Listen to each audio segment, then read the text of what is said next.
नमस्ते दोस्तों, मैं हूं रंजीत झा और स्वागत है आपके अपने चैनल दी समाचार एक्सप्रेस पर। सीजेआई संजीव खन्ना के नेतृत्व में सुप्रीम कोर्ट ने इतिहास रच दिया है। सीजेआई खन्ना के धाकड़ जस्टिस जेबी पारदीवाला और जस्टिस आर महादेवन ने तो तहलका मचा दिया है। हमने इस मामले पर एक रिपोर्ट तो आपको दिखाई थी, लेकिन अब इसकी final order copy supreme court की वेबसाइट पर अपलोड हो गई है। अपने 414 पन्नों के ऑर्डर में धाकड़ जजों ने न सिर्फ राष्ट्रपति और गवर्नर के फैसले को पलटा है, बल्कि उनके पावर पर भी लगाम खींच दी है और यह साबित कर दिया है कि संविधान से ऊपर इस देश में कोई नहीं है, यहां तक कि राष्ट्रपति भी नहीं। इस फैसले ने मोदी शाह की नींद छीन ली है। तो चलिए इस फैसले की गहराई में जाते हैं और देखते हैं कि यह देश के लिए इतना जरूरी क्यों है। इस वीडियो के अंत तक बने रहिए, आप ताली जरूर बजाएंगे। दोस्तों, यह मामला शुरू होता है तमिलनाडु से। वहां की एमके स्टालिन सरकार ने 10 ऐसे बिल पास किए थे जो राज्य के लिए बहुत जरूरी थे, लेकिन तमिलनाडु के गवर्नर आर.एन. रवि ने इन बिल्स को राष्ट्रपति के विचार के लिए रिजर्व कर दिया और अपनी स्वीकृति नहीं दी। राज्य सरकार ने इस बात को सुप्रीम कोर्ट में चैलेंज किया और कोर्ट ने जो फैसला दिया वो एक मिसाल बन गया है। सुप्रीम कोर्ट ने कहा, गवर्नर आर.एन. रवि का यह एक्शन अवैध और मनमाना था। एक बार जब राज्य विधानसभा ने बिल को दोबारा विचार करके पास कर दिया तो गवर्नर के पास स्वीकृति रोकने का कोई हक नहीं था। कोर्ट ने यह भी साफ किया कि गवर्नर तभी बिल को राष्ट्रपति के लिए रिजर्व कर सकता है जब वह संविधान के खिलाफ हो या राष्ट्रीय महत्व का मामला हो, लेकिन यहां तो ऐसा कुछ था ही नहीं। गवर्नर ने अपने पावर का गलत इस्तेमाल किया। अब थोड़ा संविधान के बारे में समझ लेते हैं। आर्टिकल 201 के तहत राष्ट्रपति को यह पावर है कि वे राज्य विधानमंडल के बिल्स पर फैसला ले सकते हैं, लेकिन इसमें एक दिक्कत थी, कोई समय सीमा नहीं थी। इसका मतलब राष्ट्रपति चाहे तो बिल को सालों साल तक रोक सकते थे। इसे कहते हैं पॉकेट वीटो। ऐसा पहले भी हो चुका है, जैसे 1986 में राष्ट्रपति जैल सिंह ने एक बिल को पॉकेट वीटो किया था, लेकिन अब सुप्रीम कोर्ट ने इस खामोशी को खत्म कर दिया है। सुप्रीम कोर्ट ने एक सख्त समय सीमा तय कर दी है। अगर गवर्नर किसी बिल को राष्ट्रपति के लिए रिजर्व करता है तो राष्ट्रपति को 3 महीने के अंदर फैसला लेना होगा, और अगर मंत्रिपरिषद की सलाह के साथ बिल रिजर्व किया गया है तो यह समय सिर्फ 1 महीने का है। सुप्रीम कोर्ट ने साफ कहा कि राष्ट्रपति के पास एब्सोल्यूट वीटो या पॉकेट वीटो का अधिकार नहीं है।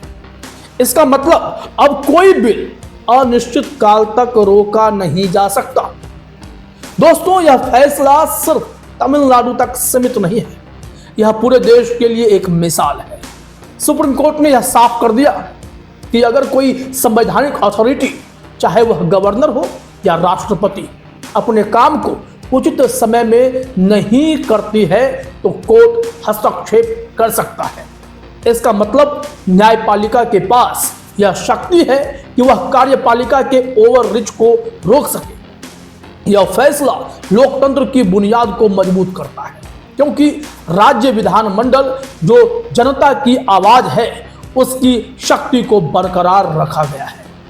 चलिए अब बात करते हैं इस फैसले के असर की। यह फैसला केंद्र राज्य संबंधों के लिए भी एक नई मिसाल है।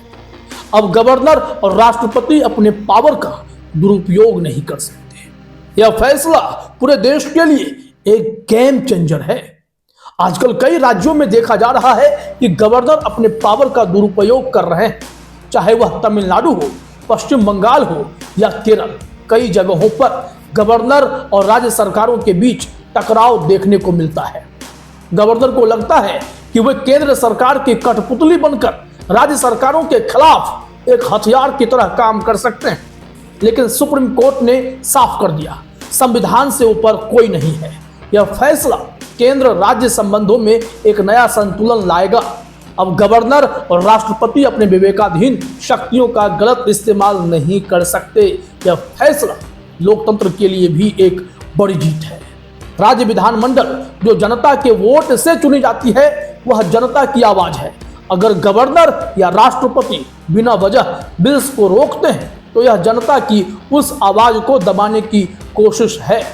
सुप्रीम कोर्ट ने इस फैसले से यह सुनिश्चित किया है कि जनता की चुनी हुई सरकार की शक्ति को कोई कमजोर न कर सके। साथ ही यह फैसला सहकारी संघवाद को भी बढ़ावा देता है। केंद्र और राज्यों को अब एक दूसरे के साथ मिलकर काम करना होगा, न कि एक दूसरे के खिलाफ। यह फैसला उन सभी राज्यों के लिए एक राहत की खबर है जो गवर्नरों के मनमाने रवैये से परेशान थे।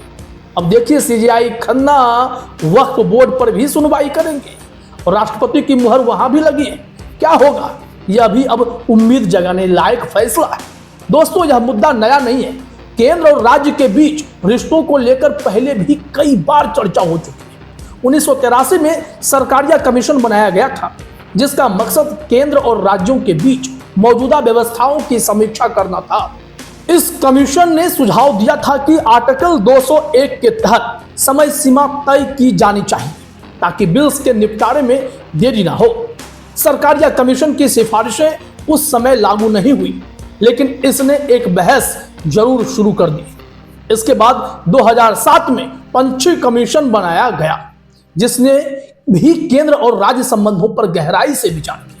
पंछी कमीशन ने भी यही सुझाव दिया कि आर्टिकल 201 के तहत सख्त समय सीमा होनी चाहिए ताकि राष्ट्रपति या गवर्नर बिल्स को अनावश्यक रूप से ना रोक सके।